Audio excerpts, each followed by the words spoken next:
Hello, Miss L'Oreal. Hi, how are you? I'm good. This is Eboni Stephae from Broadcast Online Radio. How are you?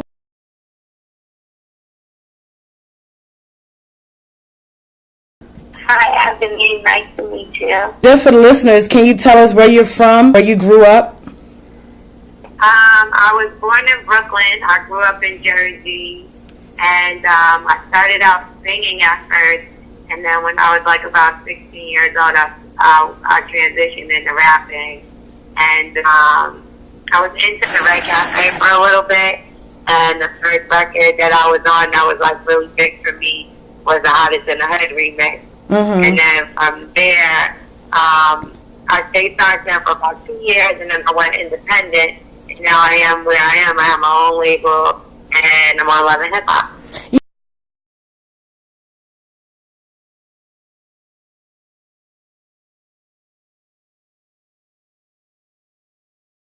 Yeah, your label is OTL, Out of Their League, right? Their League Entertainment. Do you remember what moment made you decide that you wanted to transition over into being a female MC? Like what it was? Was it a certain artist that you were attracted to, or something that made you want to be an MC rather than a singer? Well, it was kind of like a suggestion from someone. I've been singing or whatever, and they were just like, well, why don't you start rapping, because you got a dope voice, and let's just see how it sounds. And I went from there with it. I mean, the first verse wasn't the greatest, obviously, but when I let them hear it, they kind of played me so bad, like, this is terrible, maybe that's a bad idea. I went back, and Jay-Z was actually one of my favorite artists. Uh-huh. So I kind of studied like a little Jay-Z album. I kept whipping it over and over, and then I made a verse that kind of fit up into what his was, and I just made my own words. And then I went back to that same person, and I let him hear it, and he was like, you wrote this? He couldn't believe it. So from there, I like how I kind of impressed with the rappers. I just stuck with it from there, and I grew to just love it. So you realized you were good at it. That's when you started really loving it. Yeah, I mean, singing, I feel like there was a lot of girls singing, and I can sing, but I'm not Christina Aguilera, what I mean? And I wanted to be the best at it. And I feel like with rapping, I could be the best. So, and it's hard to stand out as a singer, like you said, because there's so many singers out there, and you got that voice. Yeah.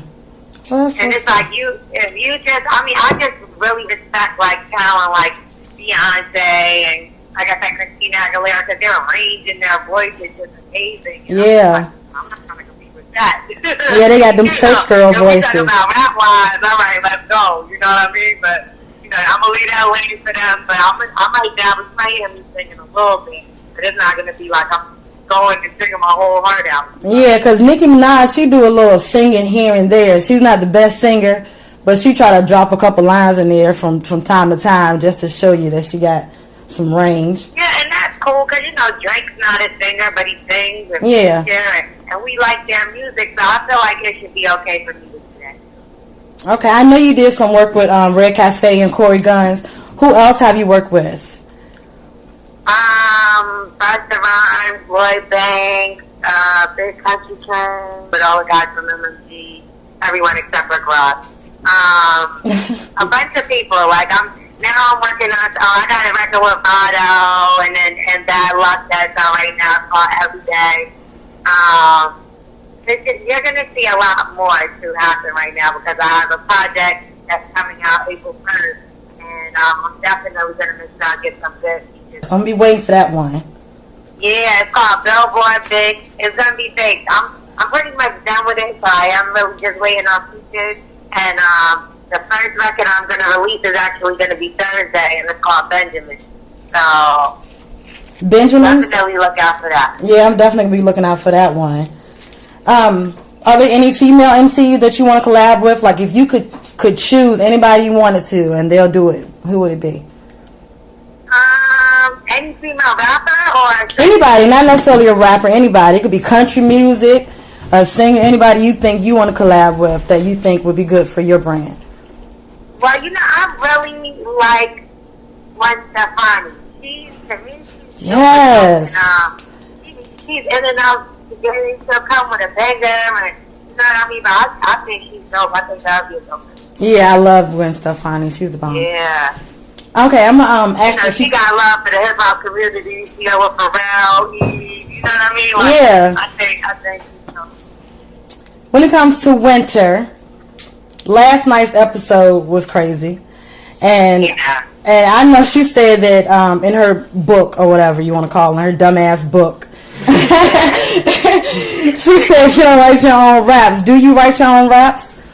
Absolutely. I mean, anybody that knows me and that listens to a record of mine can pretty much be like, okay, you know what I mean? I say, like, what I'm talking to you about is not professional what I'll be talking about in my raps. And then I'm just like, all right, if somebody's writing for me, who is it? You know, because I've already been through 2 different deals. Like, what you got going on? Like, I don't know. I write all my own stuff. That's good, because it's a lot of rappers out here that don't write their own stuff, and you would never know. They have ghostwriters from all over the place, and you would never ever know. Mm-hmm. No, my stuff is pretty consistent. I like to talk to the ladies. I don't feel like guys, like, even though I know there's been a lot of guys that write for females, I don't feel like they can really touch on the issues that we know about as well as a woman can. So I don't believe in going to anyone else for lyrics. I mean, a hook. Anyone will take a hook. You know what I mean? But other than that, no. No. Weren't you and Winter friends before this? Like, weren't y'all at least acquaintances? No, yeah, we were friends.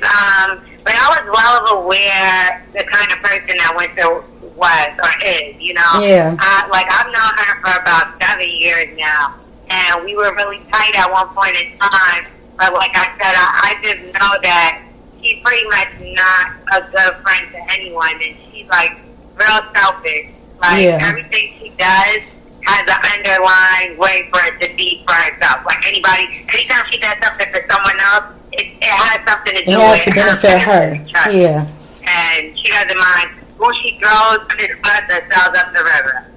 Yeah, because you can tell anytime she'll do that to a friend and then sit you down in front of a crowd and people and read about you, she can't be too good of a friend. There's no way. Exactly. And she knows, like, what the whole situation is. Like, I know her mom. I know, you know what I mean? It's real weird. Like, I really do know this girl. It's not like, you know, some of the other cast members where it's like, yeah, I know them from the clubs or out in the street. Like, it's not like that. So, you know, it wasn't a weird situation. And then especially for her to turn around and be like, I owe her an apology. Like, yes, I was thinking the same thing. Like, really? She owes you an apology? She didn't write no book about your ass.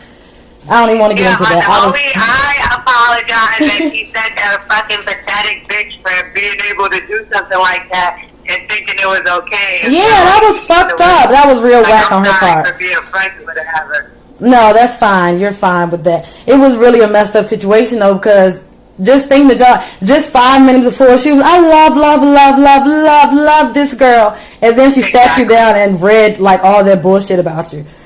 The first thing she said. We're not surprised, though. She's writing a tell-all book. She's bashing a lot of people that helped her or taught her a lot of stuff. You know, I heard more of the book while we were sitting there. Of course, you guys only got a little bit of it. But, like, I heard the stuff she was saying about people, and I just, like, I think I was still shocked from previous chapters. So when she even got to me, I'm like, okay, that's why I said that little joke. Like, yeah, we didn't talk, you know, it was a little comic relief, but it was the whole thing was awkward. Like, just that's there crazy. While she talked about these people, and I'm like, you know, I knew her while she was supposedly dealing with these people, and it was, it's not even that serious that she's making it seem like. But I just think she's trifling as fuck for, you know, doing a book like that and thinking that's how she's gonna be. That's her claim to fame. Yeah. You know what I mean? Like, get a fucking job. Like, yes. I don't know what's wrong with her. Yeah, people, she's too busy posting all this negative shit. Nothing's good gonna come from that.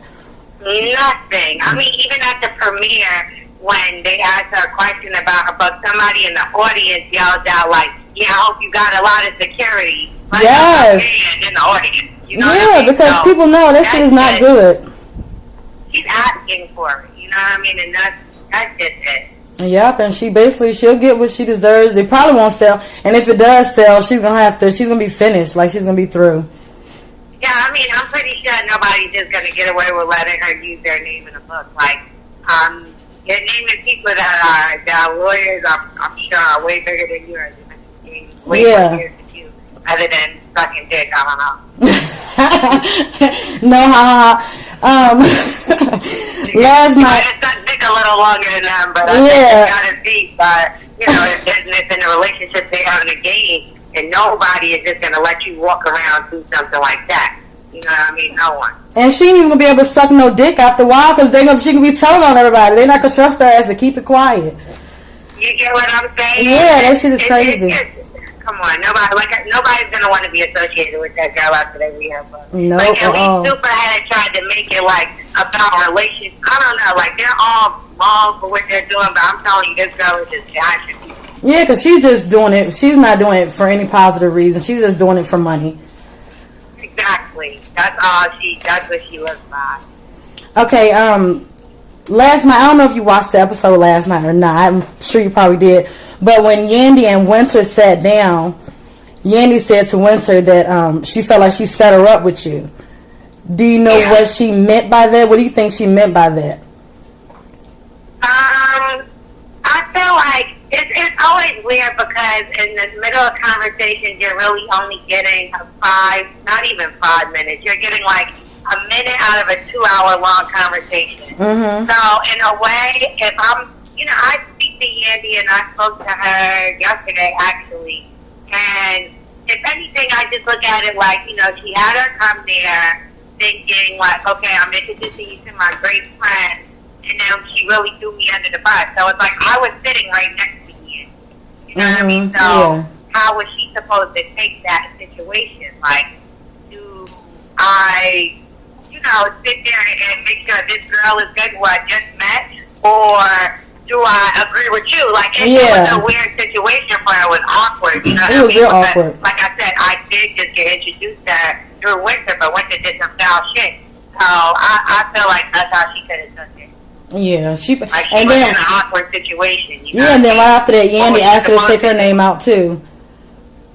Right when they were having that conversation, Yandy asked her to take her name out of the book too, so nobody really wants to have any association with that book of hers. Yeah, Yandy was the first name she mentioned while we were sitting there. Yandy's in the intro. So, she just basically was like, I want shout out to my girl Yandy for believing that XYZ. And Yandy's face was pretty much dropped to the ground. And, I guess, like, she felt like me, but obviously I was a little bit more betrayed with the whole situation. Like, why even saying anything about me, let alone the stuff that, the stuff that she was saying was bad enough, but it was just confusing of why my name was even brought up at all. Like, and then when she was saying when she wrote the book, she was mad, I guess, when she wrote the book, so she just kind of put you in there because I guess you must have been on her mind. I mean, when you have people looking at you like you're this and you're that, I guess to pull another person down with you if you're not comfortable with the situation is the only way she could think to do it. Like, maybe if I throw her under the bus, I won't look so bad, but you do look bad. Yeah, you look even worse. You're fucking everybody, and you're talking about it, you're proud of it, you're writing a book about it. Like, you be proud about being a whore and leave me alone. Yeah, leave my name out of it. Yeah, I don't want to be involved with her or her whorism. Her whorish ways.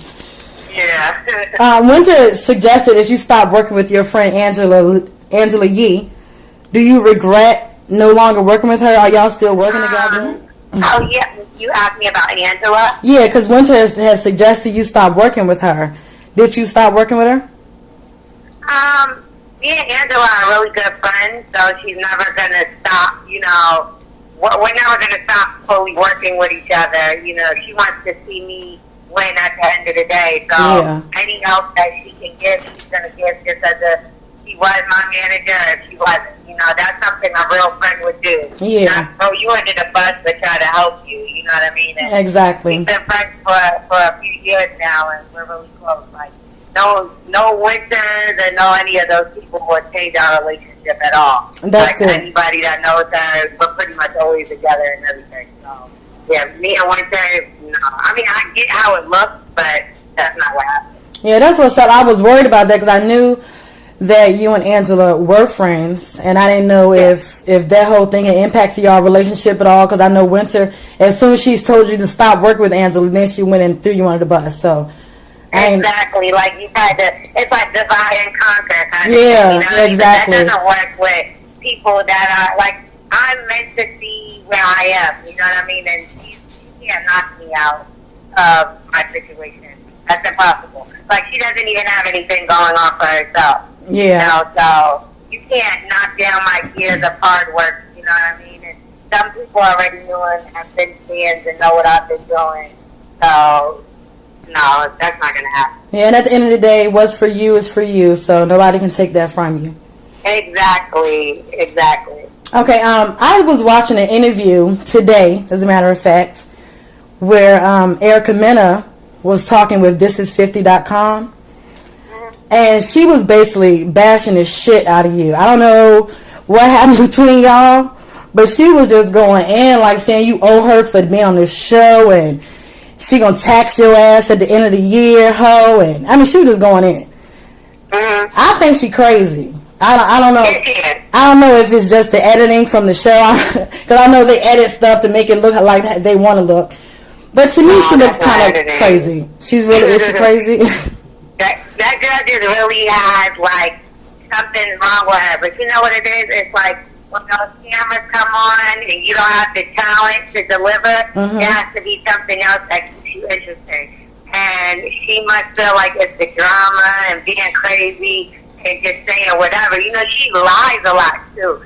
And that's what's real sick about her. Like, I guess she starts to say things so much that she starts to believe herself. Like, as far as me being on Love and Hip Hop, I was a part of the cast already.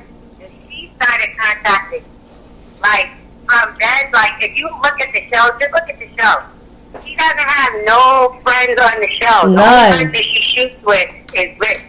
Regardless of if my relationships with Winter went sour or whatever the case, like, I've been new Winter. I've been new everybody else. Like, you know what I'm saying? She can't, like, she can't even be in the scene with anyone else. You get what I'm saying? Because she's so busy trying to focus on how the attention can be on her and how she, like, nobody deals with that girl. You know what I mean? So it's funny to me how she's saying, oh, she got me put on the show. Like, no, you didn't. No, she didn't. Somebody from Mona Scott's office contacted me to do an interview. I didn't even know it was for Love and Hip Hop. Mona Scott had several other shows she was on. They told me it was for another show she was doing. I went to the interview. The next thing I went to was a meeting with VH1, and that was it. Erica had nothing to do with it. They didn't ask me no questions about her and my casting, nothing. So when I hear stuff like that, I'm just like, and then she makes up other stuff. Oh, I got ran through by Bad Boy. I saw the interview too. Oh, you saw the interview? Like, come on, like, because I was gonna ask you about that next. Bad Boy Street. Like, it's just like she takes and makes up this stuff and runs with it. And like, as far as me fucking died for money, didn't the other bitch just say like I don't get money for? Like, I would want these bitches to at least come together. Yes, get their stories together. Yeah, just get it together for a second, because even I'm confused. Yeah, I'm confused as hell too. I mean, because Winter was saying you was fucking people and not getting no money, and then Erica saying you fucking people for money. And that's how I get my money. Like, I don't, my head hurts. Yeah, mine said. But I mean, according to them, at least you're getting some dick. I mean, you might have to get no money, but it sounds like you're getting a lot of dick. I mean, what's wrong with that? Like, who is it though? Like, I'm just so confused. My head hurts. But, I guess if that's what she wants to say, if that's what she wants to run with. But let's all please do remember, she was on this show before, and to me, the only reason why she's relevant is because she's fucking rich. And it is. That's like a sad story. And if Rich don't even want to fuck with her no more, I think he's at a point now where he's scared. Fucking video, so yeah. Why are you worrying about how I supposedly get my videos paid for? You need to worry about getting a fucking. Yeah, maybe she should fuck somebody and get some videos paid. Get some videos paid for it too. He's so jealous. Like, I'm sorry you don't have a video. Like, I'm sorry you don't have talent. Take that up with God. Like, that has nothing to do with me. Like, yeah. You can't just walk around being angry at everybody else because you suck. Do you have any regrets about doing the show? Anything that you regret? No, it is a humongous platform, you know what I mean, for an artist such as myself that's independent. I feel like it was a really good platform. I mean, are there some things that I wish were a little different, or that I wish they would have showed? Maybe, yeah, but you know, I wouldn't say that if I was given the opportunity now, what I know now, would I do it again? Yeah, I would do it again. Yeah, because it is a good platform. A lot of people are hearing about you now that never heard of you before, so that's always good. Exactly. Exactly. And then, like, my fans that's been with me from the beginning, now they're angry. They're like, see, we've been telling you. We've been telling people. Yeah. But, you know, I just like that they're so passionate about, you know, my music and stuff like that. And I'm just glad that I do have people that support me and fans that, you know, loyal fans. Yeah, and the word of mouth is a motherfucker. Like, one person like you, everybody gonna like you. Exactly. That's usually how it goes. Well, before we finish up, I wanted to see if I can get you to spit something for me. A 16, a 32. I mean, you could black out. Picture me rolling, then the Porsche came in. Think, oh, I'm a bad bitch. Can I get an amen? Talking about the bait. Whoa, ho, thank you. Tuned in, I can tell by my fucking ratings. Rose. I need rose. All my niggas in the club, you hoes looking thirsty. I show off. Wanna be me, but you dove on. So bitch, watch it in the corner with your motherfucking coat on. When I fold on, cold yard tofu. You and your part is a motherfucking joke, can't cope unless I got 10 stacks on me. Blowing it in Barney's or turned up the party. Bottles to my enemy. We like the Kennedy. I try to tell you hoes that I'm out the fucking league. I pose like I'm on Vogue or something. Cause anything I got on is nothing. Thank you, L'Oreal. That's what's up. That was hot as hell. I'm so excited I got a chance to talk to you. Is there anything you want to say, anything you want us to know before we finish this up? I just want to make sure that, you know, everybody goes out there and gets that Billboard bitch when it comes out April 1st, Thursday. The first single, Benjamin, will premiere on the Breakfast Club. And check out that Too Pretty video I just put out. You know, and that's it. How did they leave? OTL. Make sure you look out for us. Thank you, L'Oreal. It's been real. All right. Is there anything you want to say, anything you want us to know before we finish this up? I just want to make sure that, you know, everybody goes out there and gets that Billboard bitch when it comes out April 1st, Thursday. The first single, Benjamin, will premiere on the Breakfast Club. And check out that Too Pretty video I just put out. You know, and that's it. How did they leave? OTL.